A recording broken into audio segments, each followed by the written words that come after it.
Hi guys, welcome to English Roomable. Di video kali ini kita mau belajar singkatan dengan apostrophe supaya tidak bingung di dalam bahasa Inggris kenapa singkatan yang satu dengan singkatan S yang lain berbeda. Kita langsung saja mulai dari contoh M disingkat dengan apostrophe M. Contohnya I'm reading. Yang kedua ada is disingkat dengan apostrophe is. Contohnya she's reading, he's reading, it's a book. Yang ketiga ada are disingkat dengan apostrophe re. Contohnya you're reading, we're reading, they're reading. And then ada has disingkat dengan apostrophe s. Contohnya she's arrived, he's arrived, it's done. Lalu yang kelima ada have disingkat dengan apostrophe f. Contohnya I've done, you've done, we've done, they've done. Yang keenam ada had disingkat dengan apostrophe d. Contohnya I done, we'd done. Yang ketujuh ada will disingkat dengan apostrophe double L.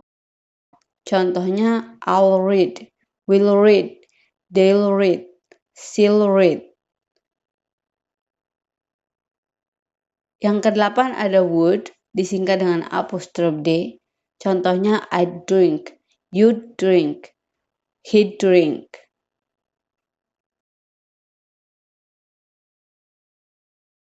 Yang kesembilan ada did disingkat dengan apostrophe d juga. Contohnya what you do last night, how do you do on the test.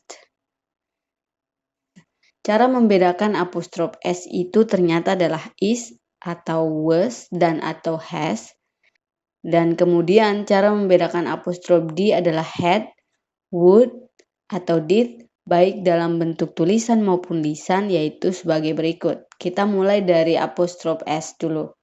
Untuk mengidentifikasi bahwa apostrophe s tersebut maksudnya adalah is dan was, biasanya akan ditentukan oleh waktu kejadian yang diungkapkan. Misalnya saat sekarang kita bisa mengatakan he's studying English.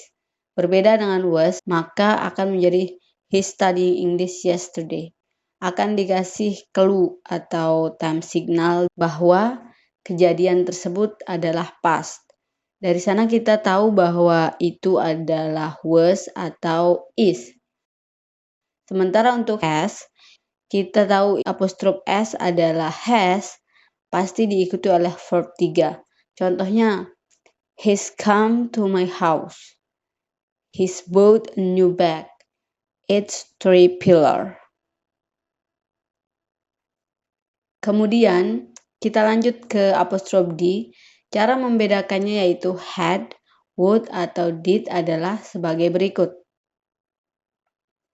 Jika apostrophe d berpasangan atau bersandingan dengan verb 3, maka itu adalah had yang mengacu pada past perfect tense. Misalnya, I done all the responsibilities before I went home. She bought so much for making a cake after she knew how to make cake. We traveled all around the world before my mom passed away. Lalu untuk mengidentifikasi apostrophe d adalah would, maka pasti kata yang mengikutinya adalah verb 1. Karena modal tidak bisa diikuti oleh verb 2 ataupun verb 3. Harus verb 1, entah itu to be ataupun verb lainnya. Karena to be adalah bagian dari verb. Contohnya, I'd go by myself. You'd leave me alone. He'd get a new opportunity, etc. Dan untuk mengidentifikasi apostrophe d adalah did, biasanya apostrophe d ini berada di depan subjek atau sebelum subjek dan diikuti oleh subjek dan verb 1 juga. Contohnya, How'd you go there when I was not following you? How'd they know that I bought a new car? What people think about me that was not true. Penyebutan singkatan menggunakan apostrof ini memang sedikit susah untuk diidentifikasi bagi pemula yang belajar bahasa Inggris secara lisan. Tetapi kalau dalam bentuk tulisan, ini tentu lebih mudah dan sedikit lebih jelas. Kita hanya membutuhkan kebiasaan untuk membuat segalanya lebih mudah dalam proses belajar dan mengajar. Well, I think it's all for this session. Thank you for watching English Rumable and see you on the next video.